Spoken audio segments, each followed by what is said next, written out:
Guys, welcome back to the channel. आज हम लोग मनी और बैंकिंग का रिवीजन करने वाले हैं, जो कि सीबीएसई हो आईएससी हो किसी के लिए भी ये वीडियो इम्पोर्टेंट रहने वाला है। लेकिन फिलहाल तो ये वीडियो बेसिकली सीबीएसई के लिए ही बनाया जा रहा है, क्योंकि as we know coming Wednesday हम लोगों का एग्जाम है सीबीएसई इकोनॉमिक्स का for class 12। and I'm planning to make and I'm trying to make more video lectures on different important chapter along with some important notes. तो आपको ये सारा दिखेगा और एक्सप्लेनेशन भी आपको सुनने मिलेगा। Will try to make the video short and crisp, ताकि आपको समझ में भी आए और आपका ज़्यादा टाइम भी वेस्ट ना हो। चलिए हम लोग स्टार्ट करते हैं। आज का जो अपना टॉपिक है that is money and banking. Okay, सबसे पहला हम लोग पढ़ेंगे मनी के बारे में। Now before the introduction of money we know that barter system existed.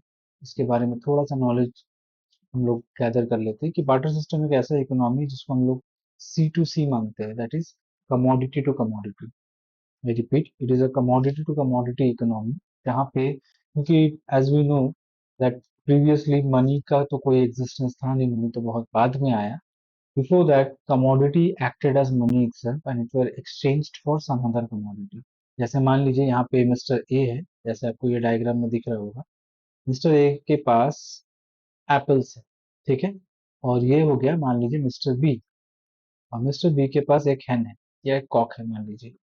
अब मिस्टर ए इस एप्पल को एक्सचेंज कर सकते हैं मिस्टर बी का hen के साथ, ठीक है।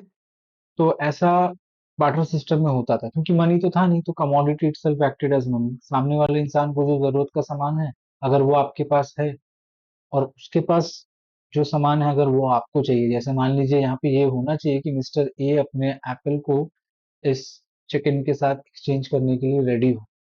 सिमिलरली मिस्टर बी को भी अपने चिकन को एप्पल के साथ एक्सचेंज करने के लिए रेडी होना पड़ेगा, तभी ये पूरा प्रोसेस पॉसिबल है, और एल्स पॉसिबल नहीं है। इसलिए बार्टर सिस्टम में कई डिफिकल्टीजों का हम लोगों को सामना भी करना पड़ा था, लेकिन मनी आने के बाद ये सारे डिफिकल्टीज से हम लोग को आजादी मिल गया, ठीक है।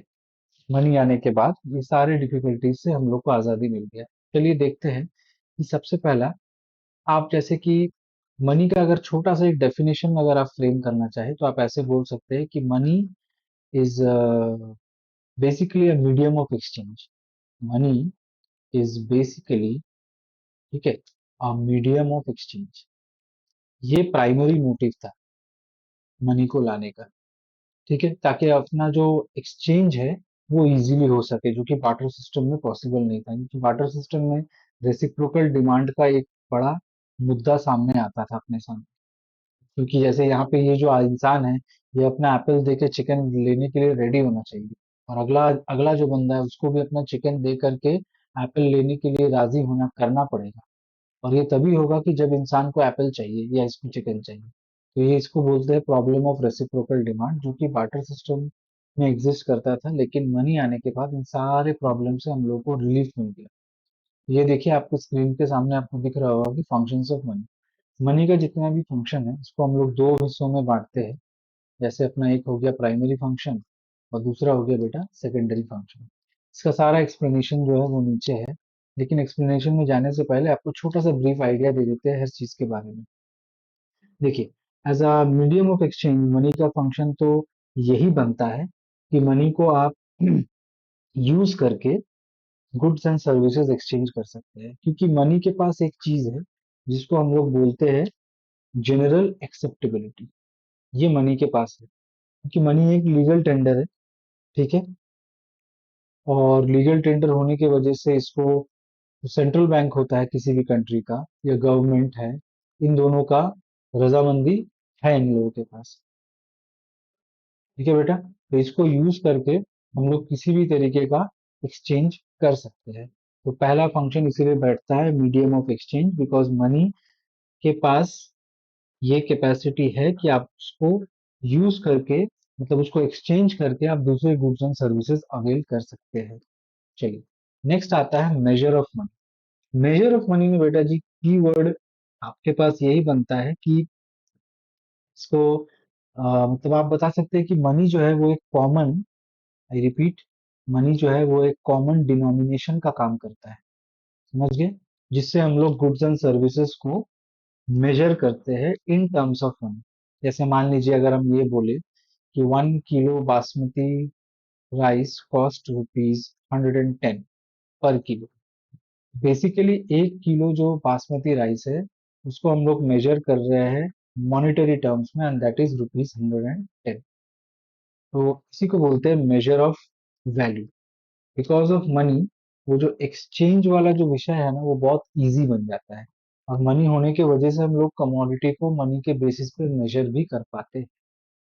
इसके बाद आता है सेकेंडरी फंक्शन। बेटा सेकेंडरी फंक्शन जो है, ठीक है, को बेसिकली हम लोग डेरिवेटिव फंक्शन भी बोलते हैं, याद रखना।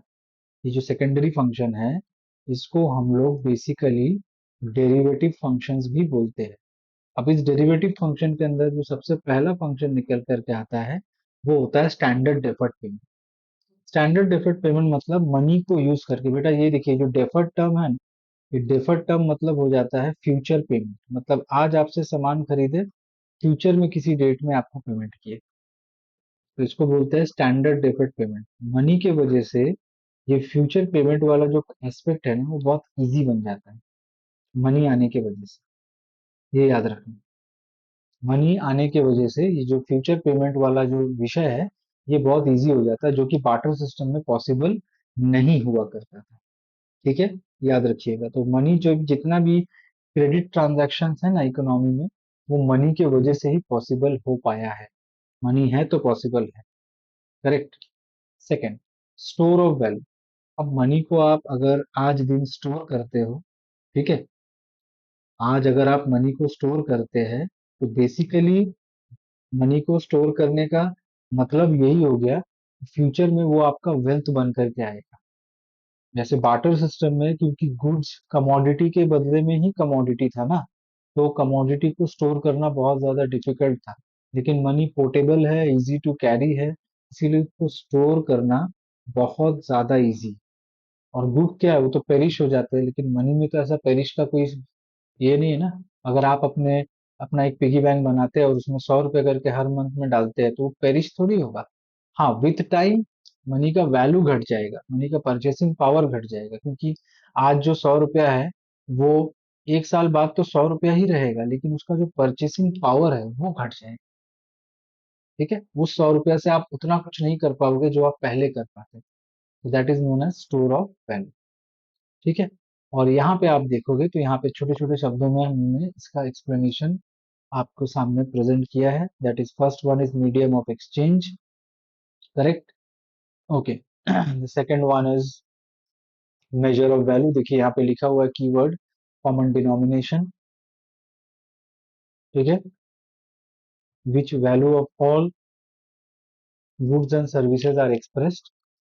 सेकेंडरी फंक्शन को देखिए हम लोग डेरिवेटिव फंक्शन के नाम से जानते हैं, जिसमें अपना आता है स्टैंडर्ड डेफर्ड पेमेंट, जिसमें ये बताया गया है कि money acts as a standard deferred payment which are to be made in future. Every day millions of transactions take place in which payment are not made immediately. जो credit system जिसके बारे में हम बात कर रहे थे, उधारी वाला जो सिस्टम है वो मनी के आने के बाद ही पॉसिबल हुआ, उससे पहले तक ये पॉसिबल नहीं था। इसके बाद आता है स्टोर ऑफ वैल्यू। अब स्टोर ऑफ वैल्यू इसीलिए बोला जा रहा है इंपॉर्टेंट है क्योंकि स्टोर ऑफ वैल्यू में देखिए जो हम आपको बताए थे कि मनी जो है, money as a store of value means that it can be use to transfer purchasing power from present to future, correct. आप मनी को क्या कर सकते हैं, अपने पास स्टोर कर सकते हैं ताकि फ्यूचर में कोई भी कंटिंजेंसी या कोई भी अनप्रेडिक्टेबल इमरजेंसी अराइज हुआ, या मान लीजिए कोई उधारी आपको क्लियर करना है, तो जो भी मनी उस वक्त आप स्टोर करते हैं अपने पास उसको यूज करके इस प्रॉब्लम से बाहर आ सकते हैं। Storing money was a very difficult task when it comes to barter system, because barter system में goods acted as money and it was difficult to store goods because goods का तो perishability भी तो है ना, मनी में वो चीज नहीं है। चलिए अब हम लोग आते हैं मनी सप्लाई। बेटा मनी सप्लाई किसको बोलते हैं? मनी सप्लाई बेसिकली ये डेफिनेशन बहुत इंपॉर्टेंट है, याद रखिएगा। ये एक स्टॉक कॉन्सेप्ट है सबसे पहला, याद रखिएगा। दो कॉन्सेप्ट होते हैं इकोनॉमिक्स में, एक हो गया फ्लो कॉन्सेप्ट और एक बताए थे स्टॉक कॉन्सेप्ट। फ्लो कॉन्सेप्ट मतलब क्या बताए थे, जिसमें टाइम डायमेंशन होता है, और स्टॉक कॉन्सेप्ट मतलब बताए थे जिसमें नो टाइम डायमेंशन। तो मनी सप्लाई जो है वो एक स्टॉक कॉन्सेप्ट है।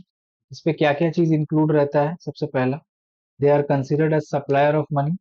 Money supply includes individual and business firm. Stock of money held by government, stock of money held by the banking system. ठीक है, ये सारा चीज जो है मनी सप्लाई का पार्ट है। ठीक है, अब हम लोग आते हैं कंपोनेंट्स। कंपोनेंट्स में बेटा देखा जाए तो यहाँ पे M1 है, M2 है, M3 है और M4 है।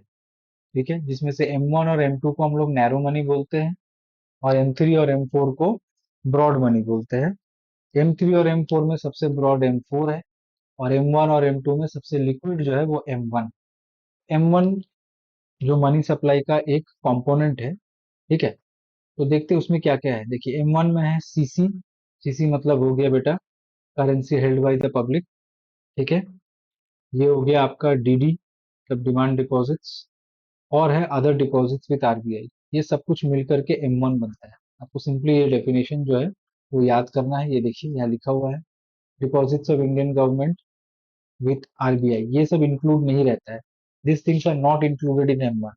Deposits of Indian government of the country with RBI मतलब गवर्नमेंट का जो पैसा RBI में है वो मनी सप्लाई M1 में नहीं आता है। And deposits of commercial bank with RBI ये भी नहीं आता है।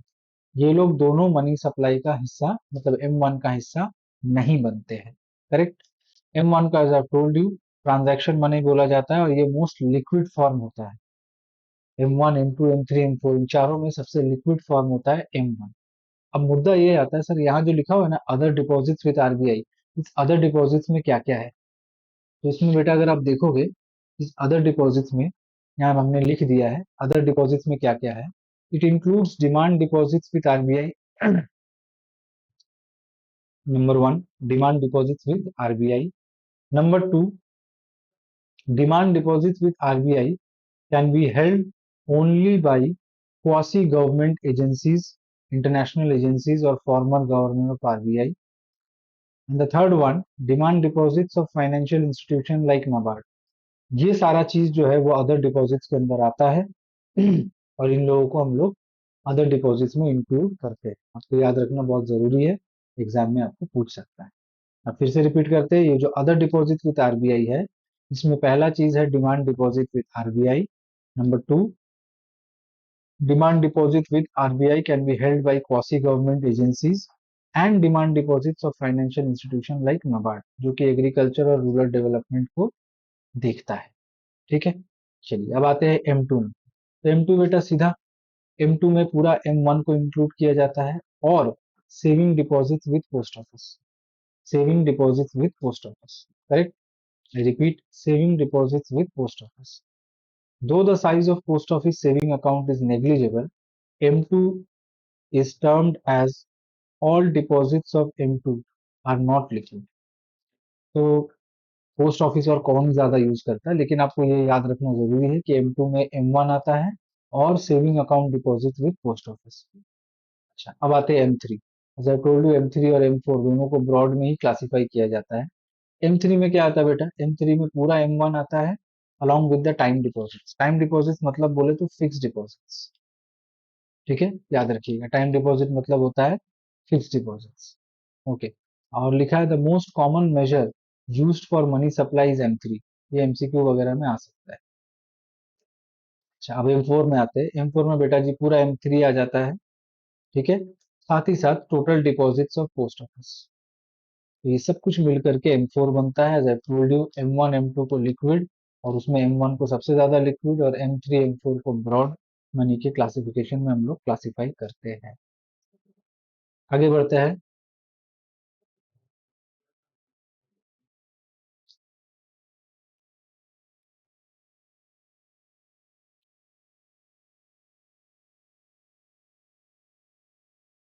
बैंकिंग वाला पार्ट में, बैंकिंग वाला पार्ट में सबसे पहला जो आता है वो अपना है कमर्शियल बैंक।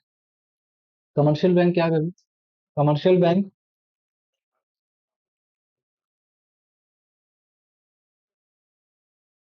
मेरा और आपका बैंक है,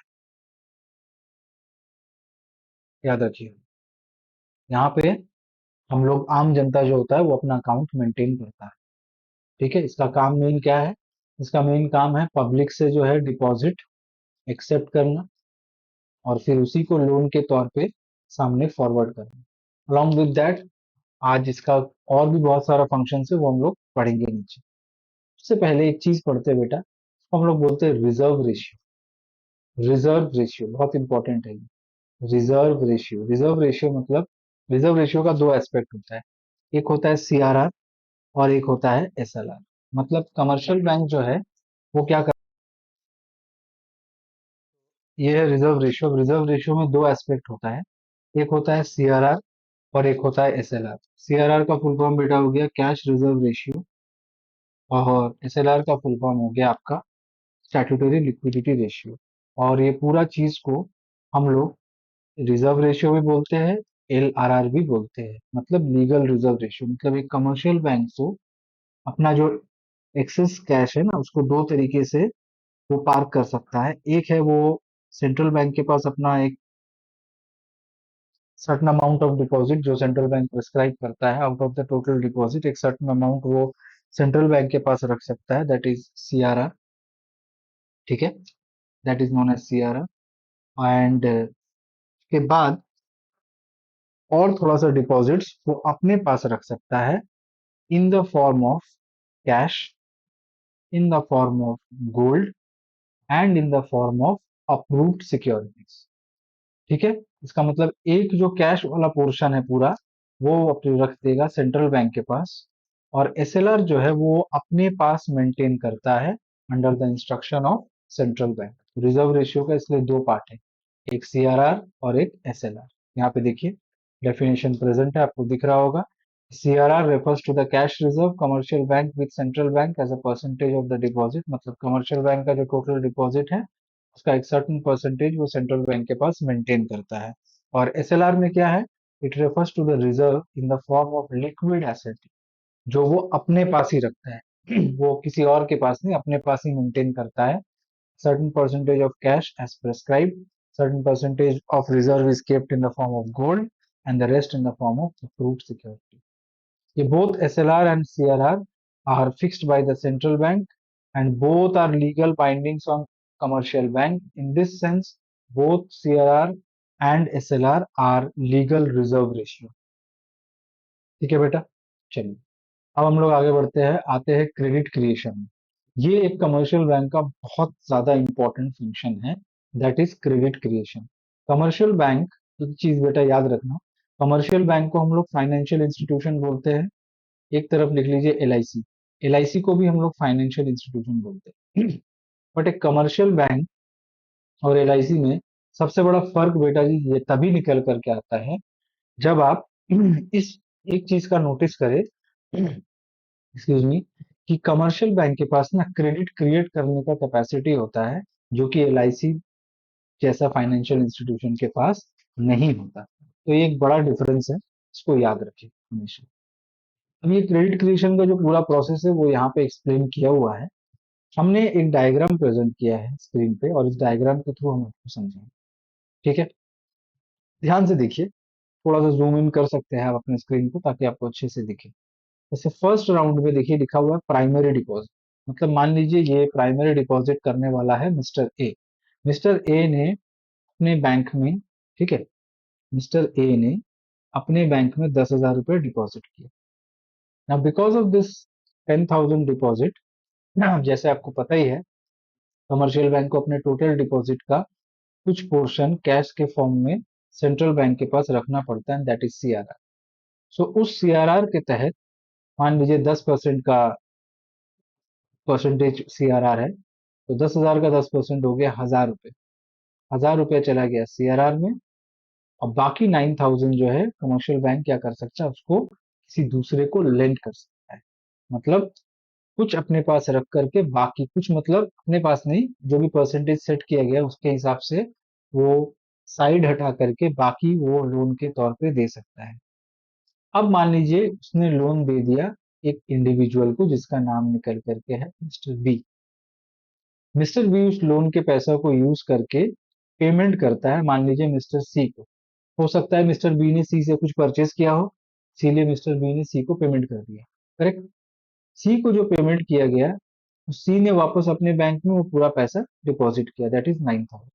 तो सी का बैंक भी वही सेम टेक्निक बेटा यूज करेगा, क्या करेगा, एक सर्टेन परसेंटेज हटा देगा, दैट इज मान लीजिए 9,000 का 10%, 900, और बाकी जो है सामने वाले को क्या करेगा, बोरो कर देगा, मतलब लेंड कर देगा। अब मान लीजिए ये लेंड किया गया मिस्टर डी को, मिस्टर डी ने भी क्या किया, पैसे को यूज किया मिस्टर ई को पेमेंट करने के लिए। हो सकता है मिस्टर डी ने मिस्टर ई से कोई गुड्स या सर्विस लिया था, उसका पेमेंट कर दिया। मिस्टर ई भी क्या करेगा, थर्ड राउंड में अपने बैंक में जाकर इस पैसे को डिपॉजिट करेगा।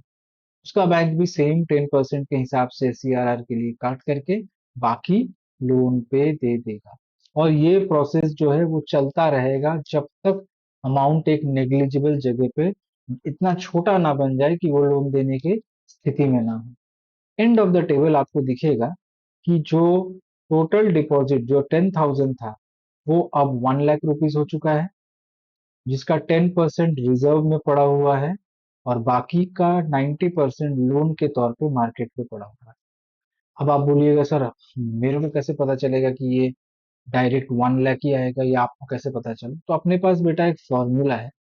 फॉर्मूला कुछ ऐसा है कि 1/RR इंटू इनिशियल डिपॉजिट। ठीक है, तो जैसे यहाँ पे RR था 10%, तो 1/RR 10% हो गया, और इनिशियल डिपॉजिट था आपका 10,000 रुपीज। ये आपका इनिशियल डिपॉजिट था। ठीक है, तो अगर आप 1/10% करो, ठीक है, और फिर उसको 10,000 से मल्टीप्लाई करो बेटा, तो वो निकल करके आएगा 1 लाख, याद रखना। सिमिलरली अगर ये परसेंटेज मान लीजिए 20 होता, तो 1/20% मतलब बेटा ये सॉल्व करोगे तो ये आ जाएगा 5, मतलब 5 टाइम्स। और इनिशियल डिपॉजिट कितना था, 10,000, तो अब ये हो जाता 50,000। ठीक है, ये फॉर्मूला से आप निकाल सकते हो। दूसरा एक चीज हमेशा याद रखना, ये रिजर्व रेशियो का ही गेम होता है। ये रिजर्व रेशियो जितना ज्यादा होगा, आई रिपीट, ये रिजर्व रेशियो जितना ज्यादा होगा, क्रेडिट क्रिएशन जो है वो उतना कम होगा। और ये रिजर्व रेशियो जितना कम होगा, क्रेडिट क्रिएशन उतना ज्यादा होगा। जैसे इसी एग्जांपल में देखिए, जब तक रिजर्व रेशियो 10% था, तब तक 10,000 1 लाख बन रहा था। लेकिन जैसे रिजर्व रेशियो 20% हो गया, तो वही 10,000 बेटा बन गया 50,000। मतलब ये दोनों आपस में इन्वर्सली रिलेटेड है। ठीक है, तो होपफुली आपको ये समझ में आया होगा अच्छे से। और यहाँ पे एक एक्सप्लेनेशन भी प्रोवाइड किया हुआ है, आप धीरे धीरे क्वेश्चन को पढ़ सकते हो। सिर्फ एक ही फर्क है बेटा, जो इमेज प्रेजेंट किया गया वहां पे इनिशियल डिपॉजिट जो है वो 10,000 है, और एक्सप्लेनेशन में इनिशियल डिपॉजिट को हमने 1,000 रखा है। बाकी कंसेप्ट एक ही है, वहां पे एक एक जीरो ज्यादा आएगा, यहाँ पे एक एक जीरो कम। That's it. ठीक है, इस क्रेडिट क्रिएशन का बहुत लिमिटेशंस भी है। पहला, अगर आपके इकोनॉमी में कोई बैंकिंग सेक्टर को ज्यादा पसंद ना करता हो तो क्रेडिट क्रिएशन संभव नहीं है। अगर इकोनॉमी में यूथ कम है, ओल्ड पीपल ज्यादा है जो स्टिल कैश को अपने पास होल्ड करके रखते हैं, तो क्रेडिट क्रिएशन कम होगा। अगर आपका जो रिजर्व रेशियो है वो ज्यादा है, क्रेडिट क्रिएशन कम होगा। ठीक है, चलिए अब हम लोग मूव ऑन करते हैं सेंट्रल बैंक पे। सेंट्रल बैंक तो पता ही है बेटा आप लोगों को कि इसको एपेक्स इंस्टीट्यूशन मानते हैं हम लोग। ठीक है, सेंट्रल बैंक जो है वो अपना एपेक्स इंस्टीट्यूशन, मतलब एकदम टॉप पे है, ये सबका बाप है। इंडिया में पूरा बैंकिंग सिस्टम का बाप है सेंट्रल बैंक, और इंडिया का जो सेंट्रल बैंक है उसका नाम है रिजर्व बैंक ऑफ इंडिया। ठीक है, चलिए ये देखिए यहाँ पे रिजर्व बैंक ऑफ इंडिया का एस्टैब्लिशमेंट डेट हमने लिख दिया है 1 अप्रैल 1935। हर कंट्री का अपना एक सेंट्रल बैंक होता ही है, होना ही है, क्योंकि वही जो है वो सोल रिस्पॉन्सिबिलिटी लेता है बहुत सारी चीजों का। जैसे सबसे बड़ा रोल तो उसका यही है नोट इशू का, नोट इशू करने का जो कैपेबिलिटी है वो उसी के पास है एक कंट्री में। तो देखिए यहाँ पे रोल ऑफ सेंट्रल बैंक लिखा हुआ है, पहला है मोनोपोली और नोट इशू, फिर है custodian of foreign reserve, promoter of economic development, banker to government, banker to commercial bank and credit control। ये जो है ये बहुत इंपॉर्टेंट फंक्शन, ऐसे तो इंपॉर्टेंट सभी है, लेकिन फर्दर हम लोग इसी फंक्शन के ऊपर बेस करके चैप्टर को एक्सटेंड करने वाले हैं। तो चलिए सबसे पहला हम लोग पढ़ते हैं इशूइंग अथॉरिटी करेंसी नोट, मतलब सीधा सा बात है, सेंट्रल बैंक के पास नोट इशू करने का एक्सक्लूसिव राइट है। ये मोनोपोली पावर बस सेंट्रल बैंक के पास ही है। अदर किसी कमर्शियल बैंक के पास ये पावर नहीं है, एक्सेप्ट याद रखिएगा 1 रुपी कॉइन, जिसको कॉइन्स और नोट्स, 1 रुपी कॉइन्स और notes, I repeat one more time, 1 rupee coin हो या नोट हो, इन दोनों को इशू करने का पावर सिर्फ और सिर्फ मिनिस्ट्री ऑफ फाइनेंस के पास है और किसी के पास नहीं है। चलिए, अब हम लोग आते हैं बैंकर टू गवर्नमेंट, ये दूसरा फंक्शन हो गया सेंट्रल बैंक का। बताया जाता है कि सेंट्रल बैंक जो है, ठीक है, वो गवर्नमेंट का बैंकर है। इस लाइन का मतलब ये हो गया बाबू, मान लीजिए ये आप है, ठीक है, मिस्टर ए, और आपका अकाउंट है एसबीआई पे, ठीक है। तो जब आप एसबीआई में अकाउंट खोलते हैं बेटा, तो एसबीआई आपको जो जो फैसिलिटीज अवेल करता है एज अ अकाउंट होल्डर, ठीक है, वो सारा facility central bank central bank government को अवेल करता है, जब क्योंकि गवर्नमेंट भी अपना अकाउंट सेंट्रल बैंक के पास मेंटेन करता है। हमारा बैंकर कौन है, मतलब आपका बैंकर, आप हम लोग जनरल पब्लिक है, हम लोग का बैंकर है कमर्शियल बैंक। लेकिन गवर्नमेंट अपना बैंक अकाउंट जो है वो सेंट्रल बैंक के पास मेंटेन करता है, इसलिए गवर्नमेंट का जो बैंकर है वो बन गया बेटा सेंट्रल बैंक। ठीक है, not only that, central bank सिर्फ यही काम नहीं करता, वो सेंट्रल बैंक गवर्नमेंट का एजेंट का काम करता है, गवर्नमेंट को सिक्योरिटीज खरीदने बेचने में मदद करता है, एक फाइनेंशियल एडवाइजर का काम करता है, गवर्नमेंट को बहुत सारी चीजों में, इकोनॉमिक एंड मॉनेटरी मैटर्स में एडवाइस करता है, बहुत सारे इंटरनेशनल फोरम्स में गवर्नमेंट को रिप्रेजेंट भी करता है, यहाँ तक कि गवर्नमेंट को कभी लोन का भी जरूरत पड़ा तो सेंट्रल बैंक वो प्रोवाइड करता है। ठीक है, चलिए, इसके बाद हम लोग आते हैं bankers bank and supervisors bank. इसका मतलब यहाँ पे ये बोला जा रहा है, जैसे इस वाले पैराग्राफ में सेंट्रल बैंक जो था वो गवर्नमेंट का बैंकर था, यहाँ पे जो है सेंट्रल बैंक कमर्शियल बैंक का भी बैंकर है। मतलब कमर्शियल बैंक्स जितने भी अवेलेबल है, ठीक है, उन सभी का बैंकर जो है वो सेंट्रल बैंक है। मतलब हम लोग जब कमर्शियल बैंक में, मतलब आप जब एसबीआई में जाके अकाउंट खोलते हैं, आपको जैसे जैसे ट्रीटमेंट या जो भी फैसिलिटीज अवेल किया जाता है, सेम फैसिलिटी कमर्शियल बैंक को सेंट्रल बैंक अवेल करता है, क्योंकि कमर्शियल बैंक का जो बैंकर है बाबू, वो है सेंट्रल बैंक। मतलब वो सेम सेम काम, देखिए लिखा हुआ, it accept deposit from commercial bank, central bank commercial bank से डिपॉजिट एक्सेप्ट करता है, जरूरत के वक्त लोन भी देता है, इसीलिए सेंट्रल बैंक को लेंडर्स लास्ट रिसोर्ट भी माना जाता है, क्योंकि जब कमर्शियल बैंक को किसी भी जरिए से मदद नहीं मिलता है तो सेंट्रल बैंक ही उसको रेस्क्यू करता है उस सिचुएशन पे, इसीलिए सेंट्रल बैंक को हम लोग लेंडर्स लास्ट रिसोर्ट भी बोलते हैं, याद रखना। ठीक है, चलिए, अच्छा यहाँ पे और भी चीजों के बारे में कुछ लिखा गया है, जैसे देखिए लिखा हुआ the rate at which central bank offer loan to commercial bank, उसको रेपो रेट बोलते हैं। And the rate at which commercial bank is allowed to park their surplus fund, मतलब अगर कमर्शियल बैंक के पास थोड़ा ज्यादा फंड आ गया तो कमर्शियल बैंक वो ज्यादा फंड आरबीआई मतलब सेंट्रल बैंक के पास रख सकता है, और उस वक्त जो इंटरेस्ट चार्ज किया जाता है उसको हम लोग बोलते हैं रिवर्स रेपो रेट। तो रेपो रेट होता है सेंट्रल बैंक जब कमर्शियल बैंक को लोन देता है, और कमर्शियल बैंक जब अपना सरप्लस मनी सेंट्रल बैंक के पास पार्क करता है, उस वक्त जो रेट चलता है that is reverse repo rate. ठीक है, इसको अच्छे से पढ़ना, बहुत ज्यादा इंपॉर्टेंट है। अब देखिए ये आ गया लेंडर्स लास्ट रिसोर्ट, मतलब as we know commercial bank creates liability many times more than their cash reserve. However, there may be occasion when banks suffer financial crisis. In such a situation, central bank acts as a lender of last resort और commercial bank की मदद करता है। Fifth point, custodian of foreign exchange reserve, मतलब अपने देश में जितना भी फॉरेन एक्सचेंज ट्रांजैक्शन होता है बेटा जी, वो सारा सेंट्रल बैंक के नाक के नीचे से होता है, बिना सेंट्रल बैंक के इजाजत के या बिना सेंट्रल बैंक के नॉलेज में आए कोई भी ट्रांजैक्शन पॉसिबल नहीं है। सेंट्रल बैंक जो है वो एक्सचेंज रेट को स्टेबल रखने का कोशिश करता है। जैसे आप लोग को पता है कि एक्सचेंज रेट फिक्स्ड और फ्लोटिंग दोनों मेथड से डिटरमाइन किया जाता है। फिक्स्ड अभी ऑब्सोल्यूट होता है, नहीं चलता है। अब फ्लोटिंग, मतलब फ्लोटिंग नहीं बोलेंगे, सॉरी, अब जो है वो फ्लेक्सिबल एक्सचेंज रेट इकोनॉमी में चलता है, जिसमें से इंडिया में मैनेज्ड फ्लोटिंग चलता है। क्योंकि जो फ्लेक्सिबल एक्सचेंज रेट है बेटा वो दो तरह का है, एक है क्लीन और दूसरा है मैनेज्ड या डर्टी। इंडिया में जो है वो मैनेज्ड फ्लोटिंग चलता है, जहां पे एक्सचेंज रेट अगर थोड़ा सा ऊपर नीचे चले जाए तो सेंट्रल बैंक या गवर्नमेंट उस पर इंटरफेयर करके उस रेट को मैनेजेबल सिचुएशन में ला सकती है। अब आते हैं क्लियरिंग हाउस फंक्शन, ये भी बहुत ज्यादा इंपॉर्टेंट है। इस फंक्शन को भी ध्यान से आपको देखना पड़ेगा।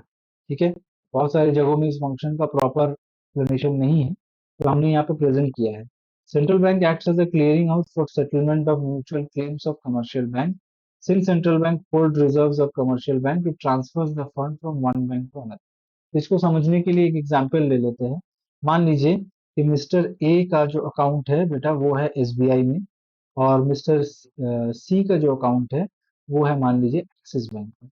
आज अगर मिस्टर ए सी को एक चेक फॉरवर्ड करता है किसी भी ट्रांजैक्शन के पेमेंट के लिए, तो वो चेक मान लीजिए है 1000 रुपए का, और वो चेक तो एसबीआई पे ड्रॉ किया हुआ है, क्योंकि ए का अकाउंट तो एसबीआई में है, तो ए जब सी को चेक देगा तो ऑब्वियसली वो एसबीआई बैंक पे ही ड्रॉ किया हुआ रहेगा। लेकिन अब सोचने वाला विषय ये है कि मिस्टर सी का तो एक्सिस में अकाउंट है। मिस्टर सी तो ए से चेक लेगा, लेकर के अपने बैंक जाएगा, वहां पे जाके ड्रॉप बॉक्स में चेक को ड्रॉप करेगा। लेकिन सोचने वाला विषय ये है कि मिस्टर ए ने उसको एसबीआई का चेक फॉरवर्ड किया है, जबकि मिस्टर सी का तो एक्सिस बैंक है। तब इन दोनों के बीच में सेटलमेंट कराने के लिए सेंट्रल बैंक को आना पड़ता है।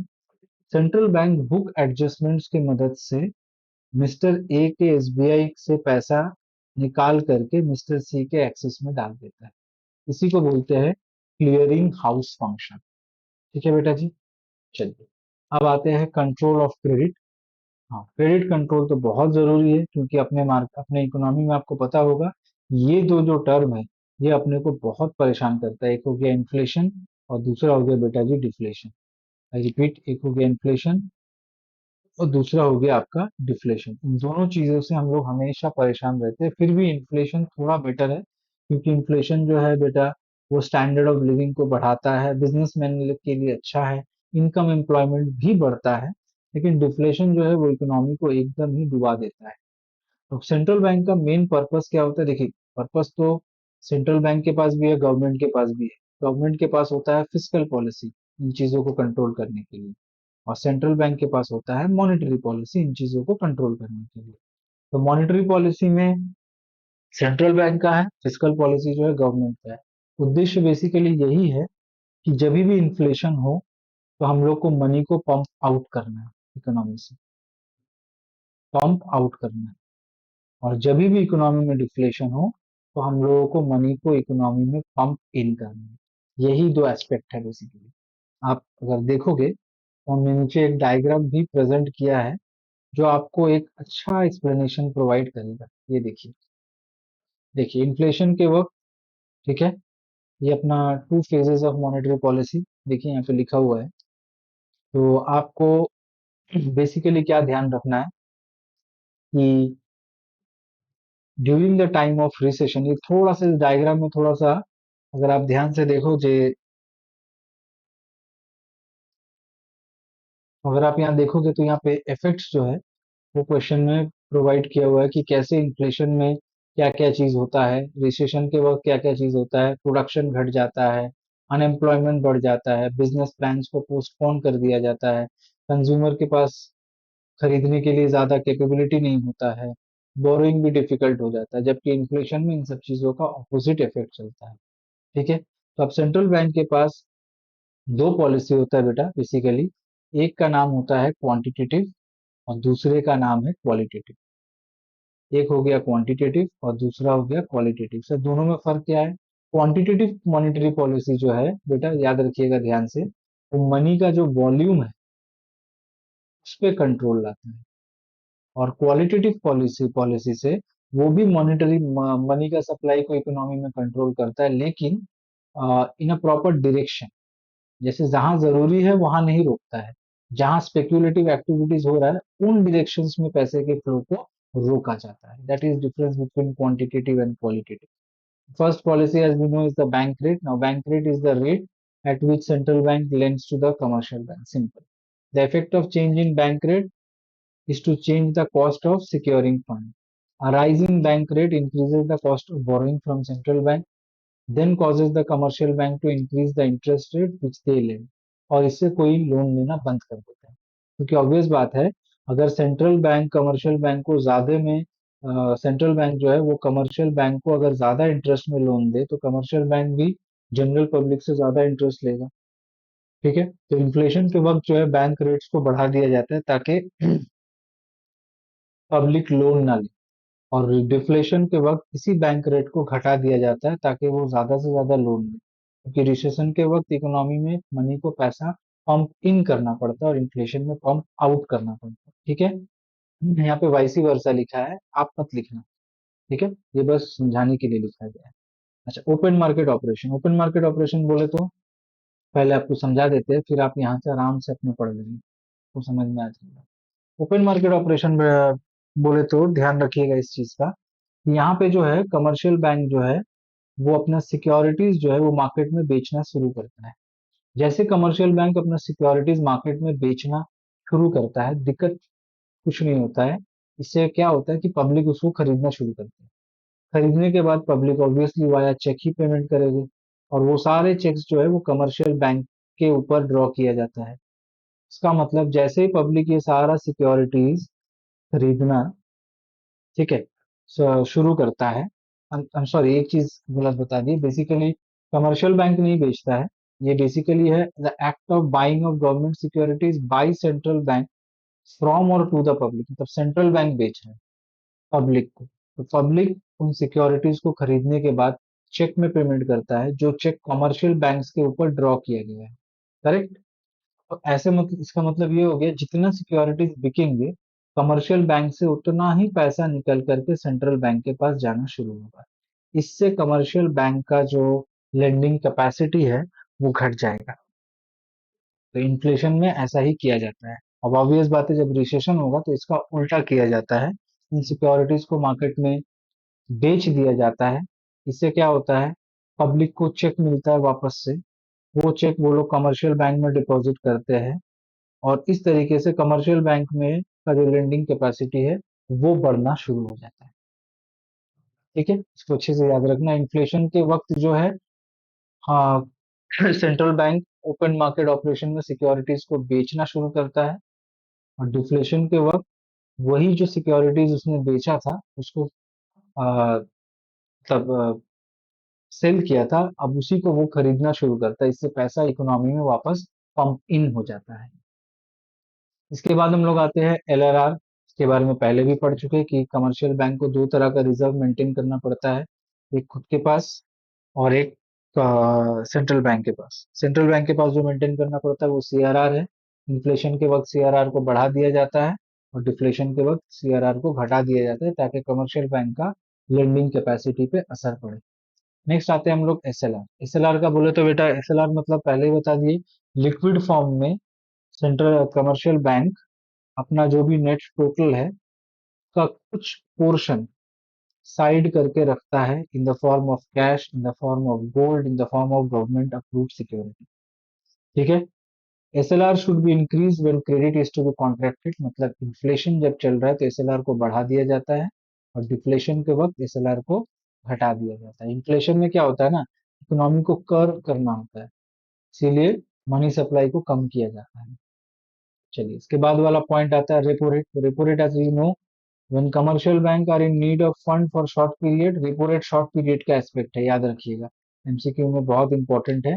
बैंक रेट जो मतलब रेपो रेट जो है वो शॉर्ट पीरियड का है, इसको अच्छे से याद रखना।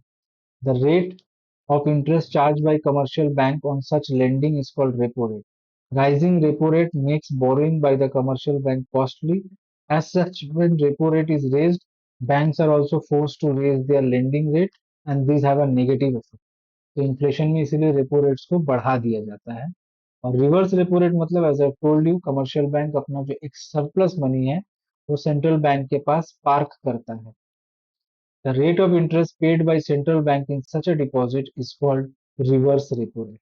ठीक है, this has a negative effect on the lending capability of commercial bank, because when the rate is raised, it encourages the commercial bank to keep their fund with the central bank. क्योंकि अगर central bank ज्यादा interest दे ना, जैसे हम मान लीजिए commercial bank है, हम अपना सरप्लस मनी सेंट्रल बैंक में पार्क कर रहे हैं। पहले सेंट्रल बैंक 5% इंटरेस्ट दे रहा था उसके लिए, अब मान लीजिए वो 10% दे रहा है। अब हम ज्यादा से ज्यादा सरप्लस मनी को सेंट्रल बैंक में पार्क करेंगे। ऐसा करने से क्या होगा, कमर्शियल बैंक का लेंडिंग कैपेसिटी जो है वो घट जाएगी। ठीक है बेटा, होपफुली आपको समझ में आया। अच्छा, अब आते हैं हम लोग मार्जिन रिक्वायरमेंट। मार्जिन रिक्वायरमेंट क्या है, वो भी एक अच्छा पॉइंट है और बहुत समझने वाला पॉइंट है। जैसे मान लीजिए कि आपके पास एक गोल्ड चेन है वर्थ 1 लाख रुपीज। ठीक है, अगर आप ये गोल्ड चेन लेकर के बाजार में जाते हो, करेक्ट, गोल्ड चेन बाजार में ले जाते हो मॉर्गेज करने के लिए, मतलब ऐसे सिक्योरिटी रख करके पैसा उठाने के लिए जाते हो। तो अगर आप 1 लाख रुपए का चेन जो है वो मॉर्गेज रखते हो, सो इट्स फॉर श्योर कि आपको 1 लाख रुपीज कभी नहीं मिलेगा। आपको जो भी मिलेगा 1 लाख से कम ही मिलेगा। मान लीजिए आपको मिल गया 80,000, इसका मतलब उसने आपसे 20% जो है वो काट लिया है। और वो इसीलिए काटा है ताकि उसका सिक्योरिटी के लिए बेसिकली देखा जाए तो। क्योंकि कल दिन अगर आप उसको लोन नहीं चुकाते हैं, गोल्ड का वैल्यू मार्केट में मान लीजिए घट गया, या मान लीजिए आप इंटरेस्ट उसको नहीं दे पाते हैं, बेसिकली वो जो गैप, तो वो जो 20,000 रुपये आपको कम दिया जा रहा है, 1 लाख का सामान रख के 80,000 दिया जा रहा है और 20,000 कम जो आपको बेसिकली दिया जा रहा है ना, वो बेसिकली एक तरह का सिक्योरिटी बैकअप है जो लेंडर अपने पास मेंटेन करते हैं। क्योंकि कल दिन अगर आप नहीं आते लौट के तो उसको नुकसान हो सकता है। ठीक है, तो इसी को बोलते हैं मार्जिन रिक्वायरमेंट।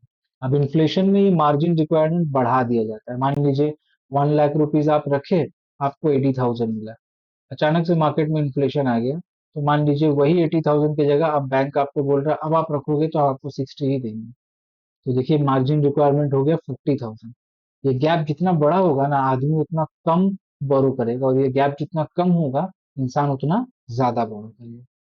ठीक है, चलिए, तो that brings us to the end of this aspect. लेकिन इसमें और एक आध पॉइंट भी है, हम वो भी बोलेंगे, आप थोड़ा देख लेना। एक हो गया मॉरल सुएशन, जिसमें सेंट्रल बैंक जो है वो कमर्शियल बैंक को परस्यू करता है, बताने का ये कोशिश करता है कि इकोनॉमी का पोजीशन क्या है।